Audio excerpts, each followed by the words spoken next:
Fue el máximo exponente de culturista con potencial sin explotar.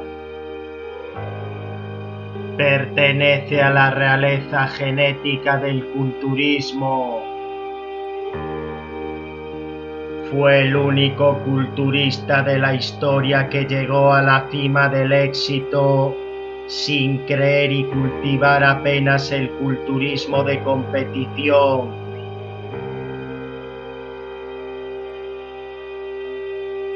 Big Richards nació en 1966 en Rancho Cucamonga, California, Estados Unidos. Hijo de padre cardiólogo y madre enfermera, se crió en una familia de clase media donde la educación era de capital importancia. En su época de high school era un entusiasta de los deportes, practicando el fútbol americano, el atletismo y la lucha libre. Para complementar la práctica de estos deportes, con 15 años tuvo su primer contacto con las pesas. Big Richards ya pesaba 95 kilos. Un año más tarde, con apenas 16 años, ya rondaba los 100 kilos. Pareciendo predestinado como descendiente de ancestrales tribus africanas, su propia genética lo empujaba al culturismo. Teniendo como referente a Arnold Schwarzenegger, con 17 años decide comenzar a entrenar en el mítico Gold Gym Penas. Los legendarios hermanos bárbaros David y Peter Paul se convierten en sus mentores. La forma poco ortodoxa de entrenar, usando sistemas de entrenamiento más propios del powerlifting, habían encandilado al joven Big. En 1982, tras solo 8 meses de entrenamiento, se presenta su primera competición, la Copa América. Big Richards gana en la categoría junior y queda segundo en el absoluto, tras Rick Gaspari. Al año siguiente, con 18 años, gana el campeonato adolescente de Los Ángeles. Big Richards ya pesaba 109 kilos. Apenas 2 semanas más tarde, se presenta un torneo menor, el Horace Country Muscle Classic. Tras quedar injustamente en segunda posición, tras un competidor que había quedado cuarto en el Junior de Los Ángeles, se produce un punto de inflexión en la carrera de Big Richards. Esta derrota le hizo ver la corrupción reinante del sistema. En 1984, con apenas 19 años, se alza con la victoria en la categoría abierta del California Gold Cup.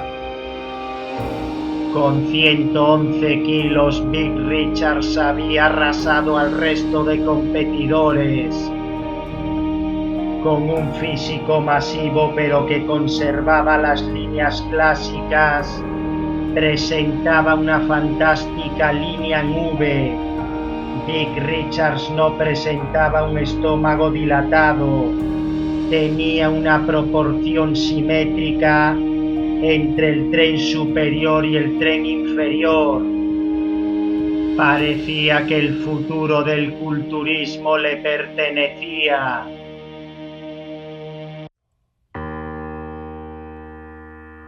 Pero incomprensiblemente, al llegar al aparcamiento, tiró el trofeo al suelo.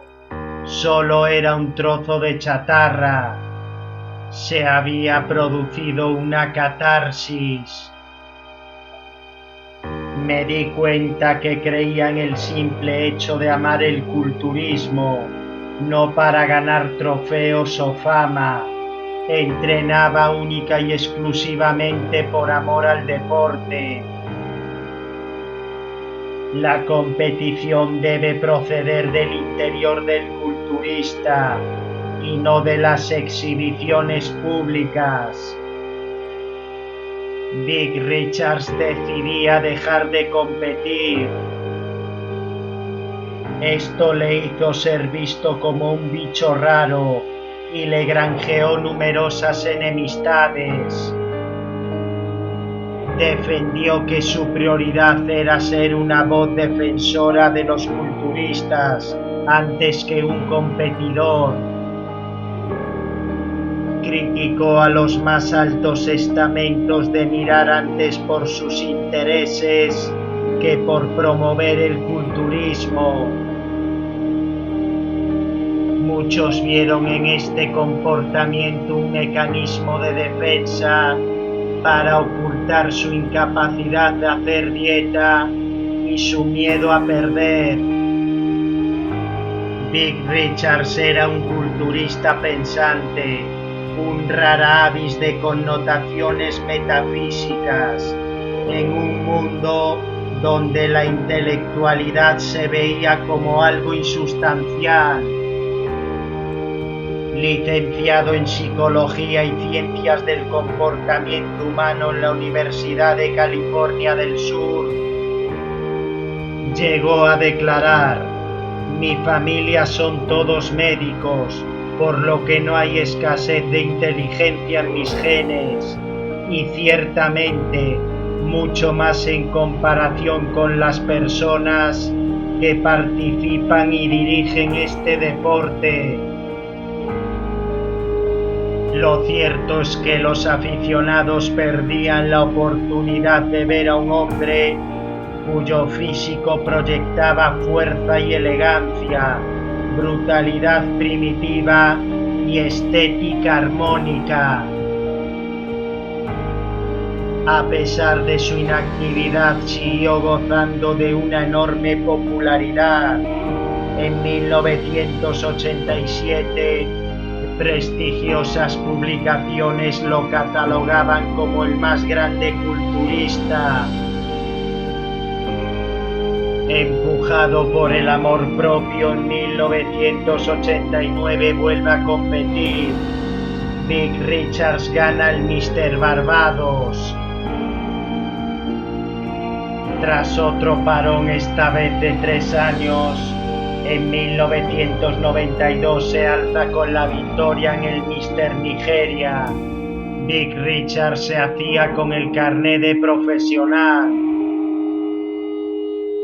Con 150 kilos en competición, con 1,77 m de altura y unas medidas increíbles, brazos de 66 centímetros, cuello de 57, gemelos de 61, pecho de 170, piernas de 94 y una cintura de 91 centímetros. Vic Richards fue el primer monstruo de la masa de la historia del culturismo. Hacía entrenamientos totalmente instintivos. Era capaz de mover más de 280 kilos en press banca, 204 kilos en press hombro, 450 kilos en sentadilla y hacer pull de barra para bíceps con 142 kilos, llegando a pesar más de 168 kilos.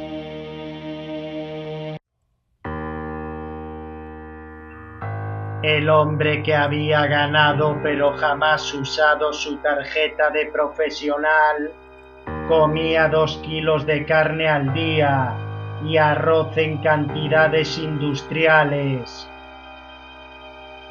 Declaró que alguna vez llegó a ingerir hasta 30.000 calorías en un día debido al hipercalórico de la comida nigeriana. Tras su victoria en el Mister Nigeria, tuvo presiones para competir en el Night of the Champions. No amo el culturismo tanto como para sacrificar mi vida. El culturista de culturistas dijo que Kevin LeBron le había dicho: si decides competir arrasarás. Big Richards había acusado a Wayne DeMilia de torpedear su carrera por negarse a competir en la IFBB. Dijo que no estaba dispuesto a consumir hormona del crecimiento, tomar diuréticos y demás sustancias que tomaba la élite del culturismo. Aunque admitió que había usado determinados esteroides, estaba en contra del uso de la insulina y de las megadosis. Defendía la seguridad del uso de esteroides anabólicos frente al uso de esteroides andrógenos. Hay que respetar los descansos entre ciclos.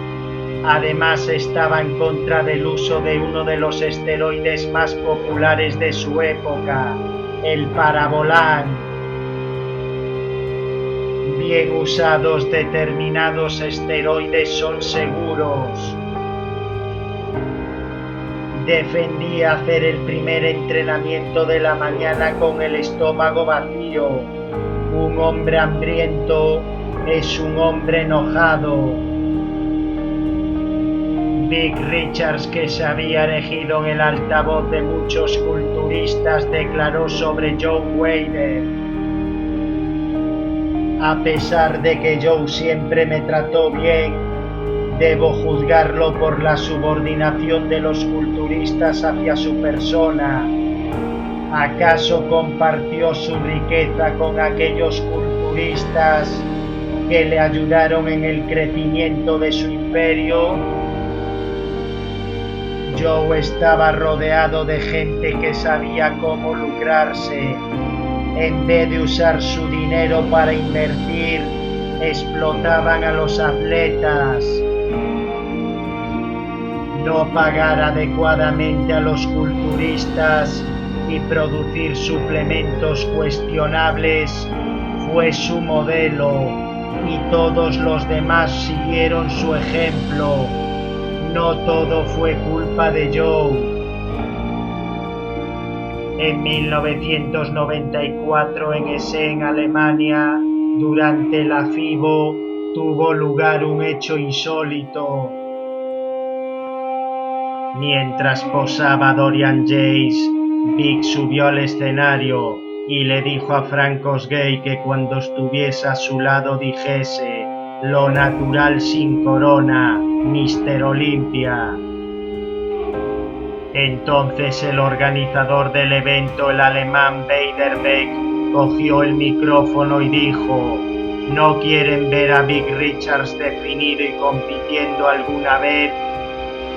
Tiene las agallas necesarias para caminar por el escenario del Mr. Olympia. ¿Qué aspecto va a tener tras hacer la dieta? ¿Cómo puede llamarse natural si parece un tanque de agua? Posteriormente, Big fue a disculparse con Dorian. Este hecho acabó con la paciencia de Joe Weider, que rescindió el contrato que tenía con Big Richards. Fue el punto y final a su carrera.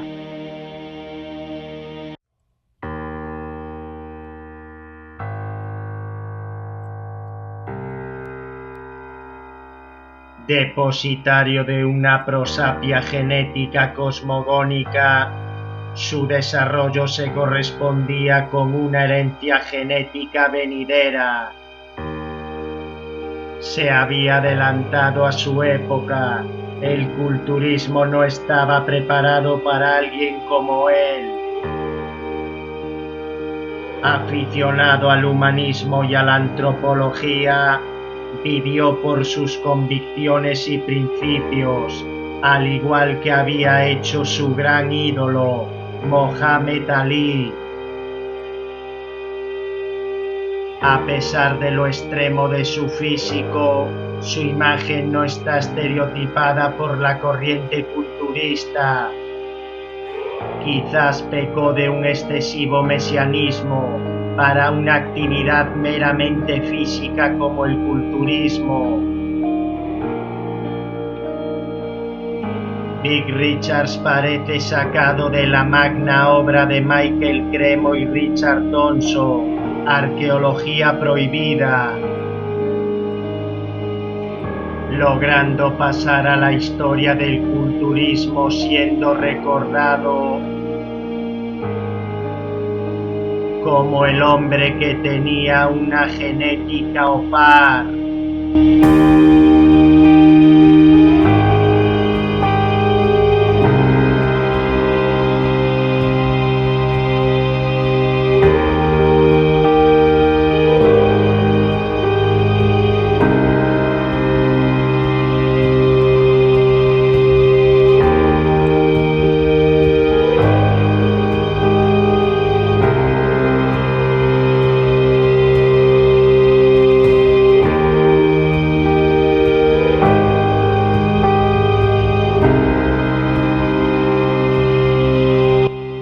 Si quieres ver más vídeos, búscame en facebook.com Hugo Van Damme Sports, comparte el vídeo y suscríbete a mi canal.